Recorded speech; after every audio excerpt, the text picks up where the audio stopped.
Well,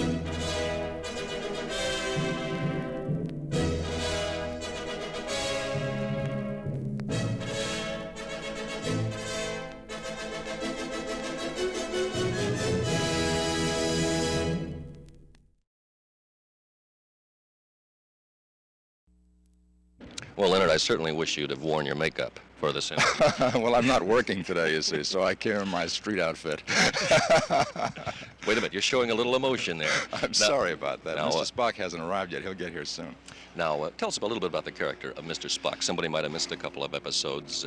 What planet are you from again? Well, he's a half-breed, actually. You see, his father was from the planet Vulcan, which is a planet in the Earth galaxy. And his mother was an Earthwoman, and his father an ambassador, his mother a teacher, and they met on a scientific mission that they were working on together. The key factor in Spock's makeup is the fact that, aside from the physical makeup, is the fact that his father, being a Vulcan, and the Vulcan people show no emotion. Not that they do not have emotion, they control their emotions, as a result of the fact that they were a warring people, and they decided that it was all based on emotion and caused by emotion. So they decided to eliminate that and become a scientifically logical people, you see. And Spock, as a result, has this inbred attitude about emotion because of his father and has learned to control himself. Do you have red blood? No, Spock has green blood. Oh, I don't think it's the fact that he doesn't smile. I think there are an awful lot of things that about him that are gratifying and fascinating. The fact that he's intelligent, the fact that he's a controlled individual, he's mature and sophisticated, and I think a lot of people like that. The look of him is fascinating. You know, there are so many things working with this Spock character that I consider myself a very lucky guy. Oh, here's a question. Somebody asked me, how come you were nominated as the best supporting actor when they said you were obviously one of the stars of that show? Well, I'm very flattered by the question, but the fact is that William Shatner is essentially the star of the show. He was hired as the star and is the star. I am a supporting actor on the series, and although I've had a lot of marvelous attention, the fact is I support him, and I support, as did DeForest Kelley and several other people on the show. William Shatner is essentially the star of the show. The studio got their money back. They made the pilot, and how long was the pilot originally? Well, we had two pilots. Did you know that? No, I didn't know that. The first pilot was made with Jeff Hunter as the captain of the ship. And when that did not sell and we had to do a new pilot because NBC thought that we still had a chance, Jeff Hunter was not available. So we got Bill Shatner. And the material that, which a lot of your audience may not know about, the material that we used in a two-parter called The Menagerie, where we had some sequences with Jeff Hunter within the show. It was kind of a show within a show. That was material from our original pilot. And that original pilot ran, I guess, about an hour and a half. Yeah, because it was done in two parts, so I figured the pilot must have been an hour and a half. That's right, and then we shot some additional material and made a total of 2 hours out of it, you see. You changed your makeup a little bit since then. You had the big furry eyebrows in that pilot. That's right. Spock got a little more refined.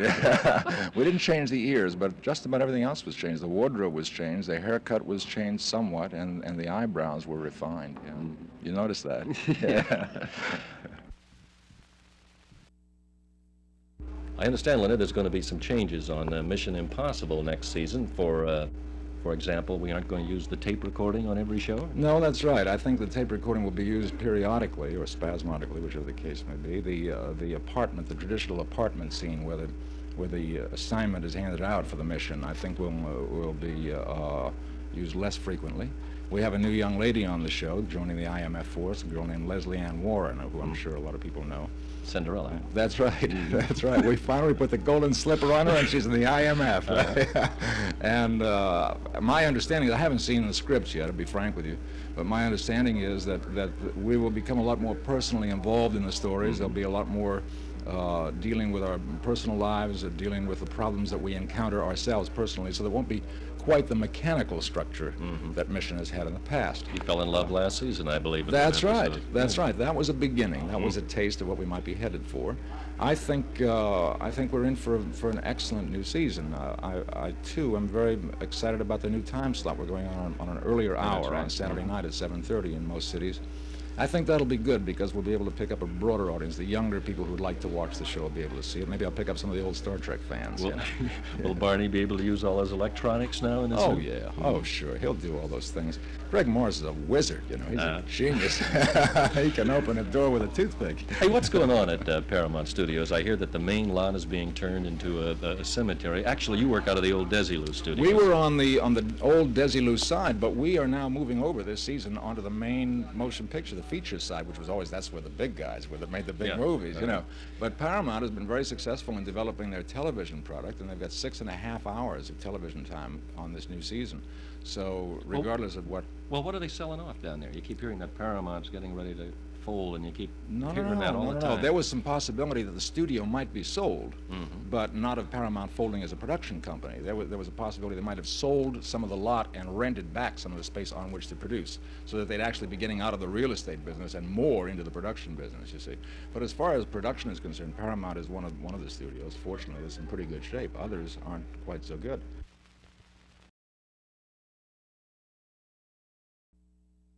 She is usually referred to as the fastest rising star in show business, whatever that means. Her name is Barbra Streisand. She's currently appearing in the South Shore Room, Harrah's, Lake Tahoe. Barbara, I know you've told it many, many times, but once more for our viewers, would you tell us briefly about your career? What happened? You know.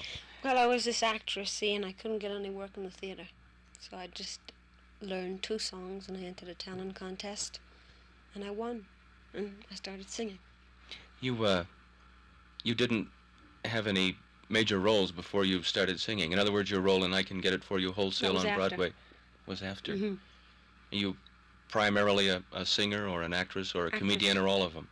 Well, an actress, you see, enables you to be anything. I mean, if you were an actress. So I'm an actress who, if I'm called on to be funny, then you would call it a comedian, but it's really an actress being funny. I see. I guess. There aren't many singers who are primarily actresses. Does that contribute to your different treatment of a song, do you think? I guess so, yeah. I guess, I mean, people like my interpretation of a thing. It has more to do with the conception of it in terms of acting than it does vocally, you know. Does it bug you? It must, that you're continually compared with Judy Garland and Fanny Brice? Yeah, but I've come to accept it in terms of people's own inadequacy of verbalizing what they think. In other words, if they like you, they have nothing else to say but you like Judy Garland because they like Judy Garland. So I have to realize psychologically that they do like me and leave it at that. Because if I went into depth with everybody who did that, I'd give up. You That's kind of philosophical, though. I think you're right. People tend to equate things they like with other things they like. Do you think you're like these 2 people at all? know? No. No? How can I be? I mean, no 2 people are alike at all. You're going to go to Broadway from here, though, and play the role of Fanny Brice. Won't this associate you in the minds of these people even more with her? I'm not going to, the reason I took the role is because it's a great story. It's a great story of the growth of a woman, you know, from a girl who wasn't accepted to a woman who was a big star. But the main thing is it's a love story between her and her husband. And it's funny and it's tragic. It's a marvelous part for an actress. And it's not, it's using Fanny Brice's name, but it's not really that true, pardon me, and it's not, it's only that one segment of her life without Baby Snooks, no songs from her period, original songs, and I'm not looking at any film or anything about her. It's as if it's not Fanny Brice, it's an actress, a woman, you know, who had to cope with a career and a husband and couldn't work and they had to separate. In other words, maybe if the director says, do that again, it didn't sound like Fanny Brice, oh, no, you'll never, say, never. He doesn't I'm not even know what she's supposed to? like. Yeah. He doesn't want me to look at her at all. He wants to use me. You know, because most of our generation doesn't remember Fanny Brice anyway, except perhaps from radio. Yeah. Is this the first time you've ever played in a room like the South Shore Room? Certainly, at least that large? No. It's primarily singing. You've done it before? The Riviera in Las Vegas, Eden Rock in Florida. Do you feel that, do you enjoy yourself more when the room is more intimate? No. You like the big rooms? Mm. Because you can belt better? Belt Yeah. songs? I mean, I like a separation between the audience and myself. I don't like intimacy. Yeah. As far as performing, I like it more as a theater where we are separated, by a fourth wall. I think most of the people who are watching now probably associate you most closely with Happy Days Are Here Again. And I personally would like to know why you chose to sing it in a slow tempo. Had you heard it that way before, or did you just hear the song and feel that's the way it should be sung? Well, that's the way it was, but how that came about was I was on the Gary Moore show, and they always have the wonderful year. Mm-hmm. The wonderful year that week happened to be 1929, and this was a song that was written in 1929, and we were going to do it as a comedy song, because I did another ballad as my ballad, and when the person started playing it, it just struck me as being beautiful, beautiful melody, and then I listened to the words, and they can be interpreted. Yeah. That's close enough. So many ways, Yeah.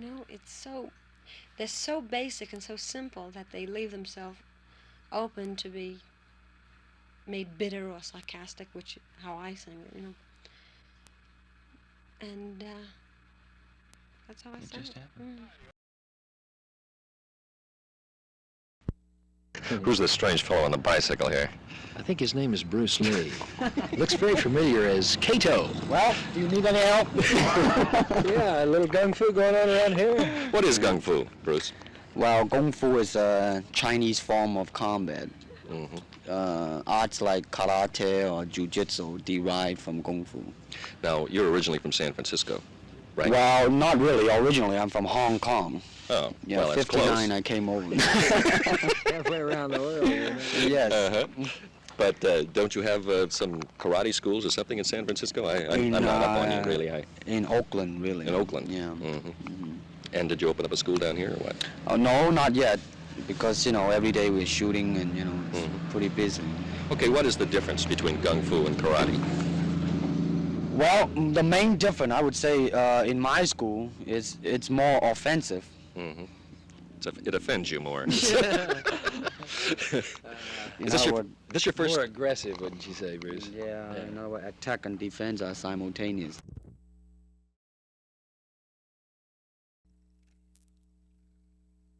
Harry, I really thought you'd be the last person to try and sell me a painting, but it's marvelous, I must say. The subject matter is so good. Yes. Look at that. I love it. And It's for- a good likeness, isn't it? For 200 grand, it's yours. Yeah, all right. Grand what? I think it's great. It's dripping in blood. Everything is right about it. Well, Bob Wilkins was sort of hoping you could come by the show and be on live, but you didn't show up until a little too late. Yeah, and I might have been dead. Yeah. We were hoping we could do a match dissolve, you see, from that face to yours, Yeah. but- It's true, and he's aged me down a little. I see that rather cruelly. The only thing that's different is my beard. What still would you say that would be from where you actually got that pose? What motion picture? Do you have any idea? I think it was a picture called Shock that I did at 20th Century Fox a long time ago. It's kind of an exciting picture. And it was kind of a shock when I tried to sell it to you. Yes! I love it.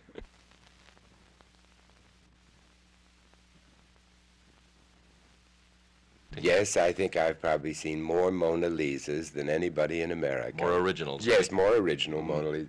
Now, it's funny, people want to try and find a bargain, either that or they want to find something in their attic that is worth $1 million. Unfortunately, it doesn't often work out that way. Sometimes I've found wonderful things people have brought me that were interesting. When did you get this great interest in art? Well, it was I was an art historian before I was an actor, and I taught art history. And then as an avocation, I've sort of kept it up my whole life. And I study a great deal, and because I was the buyer for Sears Roebuck and got around the world, I saw an awful lot of contemporary art. And then I write a weekly column in the Chicago Tribune. And so I really have to see a lot of art. You've had some great motion picture roles, Dragonwick, Leave Her to Heaven, Laura, but do you still find that people always remember you from the House of Wax? No, because fortunately they play on television all the time. Laura, for instance, is never off television, and Leave Her to Heaven now is coming on. Song of Bernadette, some of those. And besides, I don't feel particularly typecast in them because I do a tremendous amount of television, which is the exact opposite.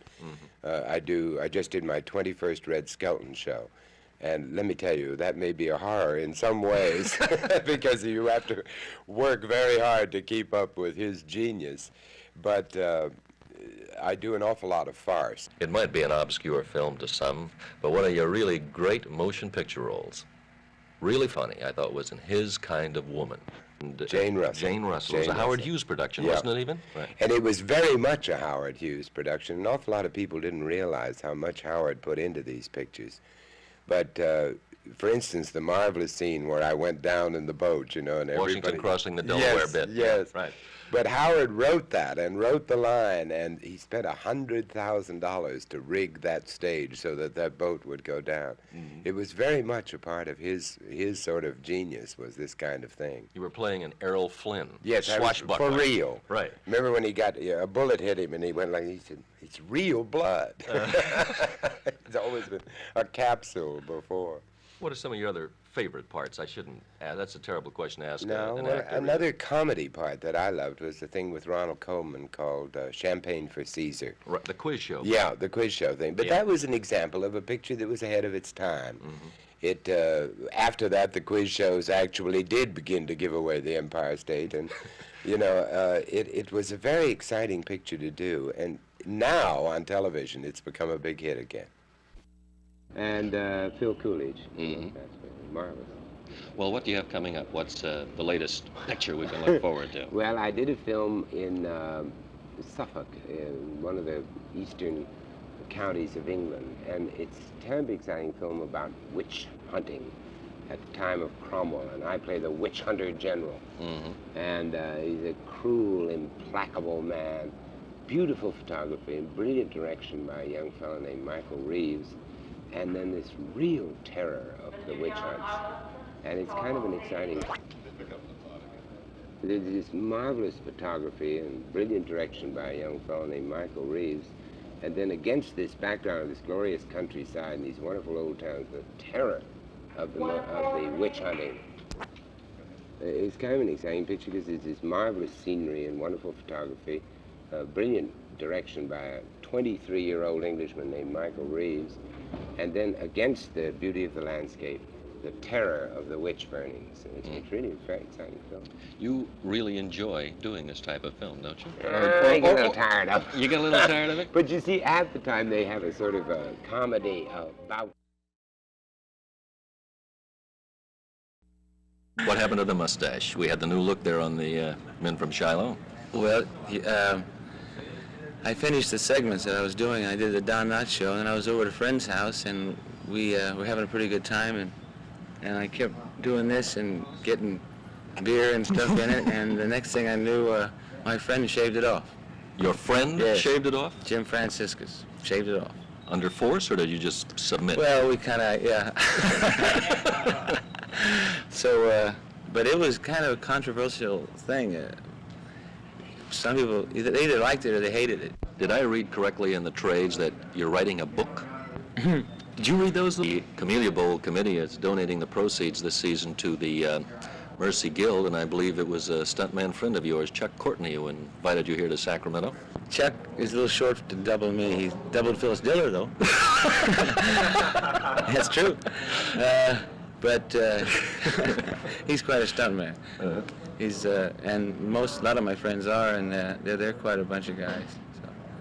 So anyway, that's why I'm here, and I hope there's probably something more in the newspaper about it than I know about, because I was working and I just kind of jumped in and here, and like I said, Chuck said you got to help me out, and as I said, I don't mind going out of my way. I mean, for something that I think is worthwhile. All right, you wrote the screenplay. How could you turn down that money that you were offered with the screenplay when they said James Caan could play the role, or Don Knotts, or, Right. or somebody? I mean, you know. Bette Midler. Yeah. Right. How could you turn that down? I couldn't. Well, I think you could if you've been put in a position that you have to try. You have to see if you really are what you think you are. And by that I mean, I wanted one chance to prove whether I was a good actor or I was a lousy actor, or whether I should go get a Dairy Queen stand in Pacoima, or what I should do for a living. Maybe I should get out of acting. And I just needed one vehicle to prove it, because I had done a few things like Lord of the Flatbush, sporadic acting, things that you had, I call it like blink acting, because if you blinked, that was it. I was gone. Bang.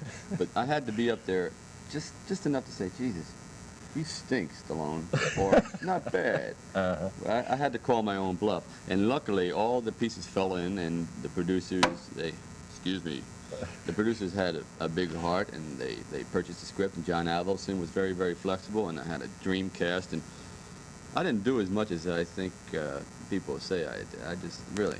What do you think about these critics who say this could never really happen? A total unknown couldn't fight a heavyweight champion. You were saying it happens all the time. All the time. Sure, it's some fights fought a bum a month, so they say, but these just weren't bums. They were men who didn't have a break. They didn't have much talent, but they had a lot of heart, and it happens in modern day all the time. So it's a fact. It's not a fiction.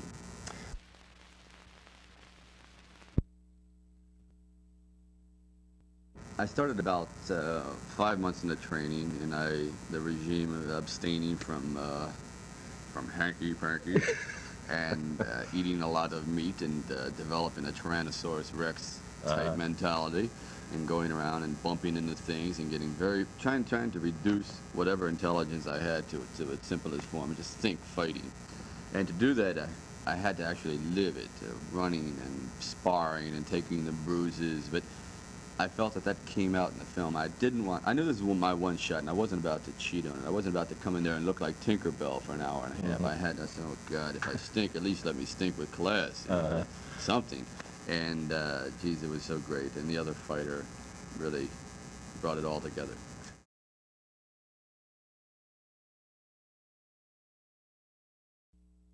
Art now in Good Morning World. Well, she's a kooky girl who makes a lot of nonsense. And it's a fun character, you know. That's about all. You play Mr. Shell's girl in the... sometimes. Sometimes I like them, sometimes I don't. I see. Well, good luck with the show, and thank you very much for stopping by. Thank you. Bye-bye. Bye-bye.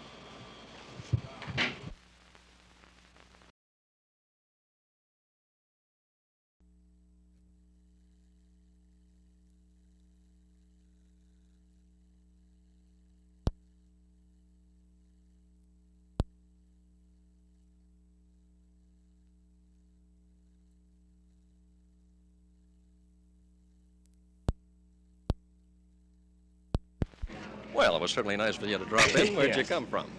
I came from down there somewhere. I see. This is Adam West. And, of course, you couldn't pick him out in the crowd, but he's in his Well, there's nothing conspicuous about me, of course. And this is a new series. It's sweeping the country right now. It's called The Batman. My broom, please. And I understand you were from Sacramento. Batman used to hang around Yes, Sacramento. I worked in Sacramento for about a year and a half until I was drafted back in 1954. What'd you do there? I was in television and radio. Oh, at the McClatchy station. With the McClatchy network, yeah. Oh, KFBK. Well, it's nice to see a local boy making good. How'd the Batman series come to be? Who decided to turn this comic strip into a... Well, I think most of the credit goes to Mr. Bill Dozier, who was our executive producer, Greenway Productions and 20th Century Fox. And I think probably their reasoning was that television entertainment needs something scintillatingly new. Yeah. You don't think that because of the success that the Playboy Theater had in Chicago running the old Batman serials, this might have had something to do with bringing the Batman to life again? No, I think this concept, this approach, probably started even before that. In other words, in the machine here. I think, however, that it certainly can't hurt us, you know, the popularity of the old Batman serialized movies. And I understand they're very successful in Chicago and also in other cities now, and I think they're bringing them to Los Angeles. Yeah, they ran them for a whole day once, all the way through without a stop in Chicago. Yes, laughing and jeering, and sold a lot of popcorn, I think. This is a little tougher workout for you than it was on The Detectives. I was just watching you film a scene over there where you fell off the telephone pole about 30 times. What was that you were climbing up in here? Well, actually, it's an umbrella, however, a rather unusual umbrella in that it's about 50 feet across and 40 feet high. We don't fly in this particular program, but we do have access to all kinds of marvelous things in our utility belts. For example, the batarang, which resembles a boomerang, which we can throw, and it will wind around some grill or something on the top of a building, and then we pull out a bat line or a bat rope, and we can carry on casual conversations just as we're talking, climbing up the sides of buildings. And I noticed you had the Batmobile next door. I saw Yes, that which is an incredibly decorous car, I think. You know, I think it's probably gone further than the Bondian thing. As a matter of fact, I'd like to have a duel with our car, you know, with James Bond's car. I think could be quite exciting. How about the villains? Are these the same ones that were in the funny books? I understand we're Frank using- Gorshin's playing the Riddler. Yes, he is, and he's done a marvelous job. I think that naturally we'll use some of the more bizarre and exciting, interesting and colorful villains, and I think, of course, that we'll contrive or invent new ones as we go along, too. New ones which we hope will be just as colorful. However, the Riddler, which I'm sure you remember, Joker. Oh, the Joker. Yeah, the Joker. one of my favorites. Yes, yeah. I think, and Penguin and some of the others, yes. Well, I wish we could talk a little longer. I know you have to get back on the set and climb up another building. Well, it's a crazy, mad world here, and it's a wonderland. It's fun, and I just hope you all enjoy it.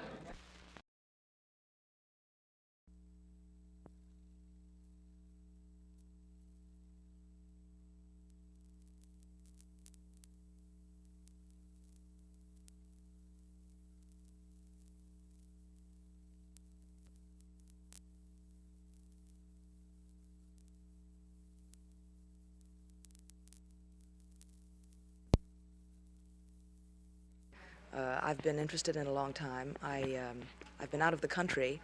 I came back just about the time that they landed on Alcatraz, and I feel it's extremely important because it's one of the first times, in my knowledge anyway, that there has been some sort of pan-Indian movement for self-determination. I believe I read where this is the first political cause you actually got involved in. Is that correct? Yes. Yes, and you visited Alcatraz when? Last weekend I was on Alcatraz. I went up to see what was happening, to talk to the people there.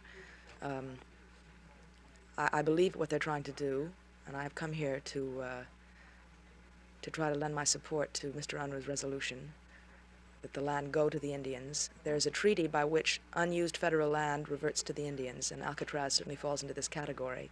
How much power does the Unruh resolution have, even if it is passed? I don't know politically what power it can exert. It's primarily an educational and cultural center. Who asked you to testify? Was this your own volunteer idea, That's or did, right, yes. or did somebody No, on the island ask I you? found out the other day that the resolution was going before the Assembly, and I asked if I could come up and lend my support. You've been living in France for quite a while. Are you back here living in the United States now? Or? Well, my home is in France. Oh, I see. Yes. But the Indian cause has always been one of your favorite causes, is that it? It's difficult to get anything done, partly because the various bureaus that handle Indian affairs are lost in vast bureaucratic departments such as the Department of the Interior. Indians only represent 0.5% of our population, so it's not a very hot political issue, as is ecology. I happen to feel that human ecology is more important than, well, at least as important. They're certainly interrelated. I feel also that the Indian problem can be related to the ecology problem. They are naturally ecologists. They always have been. And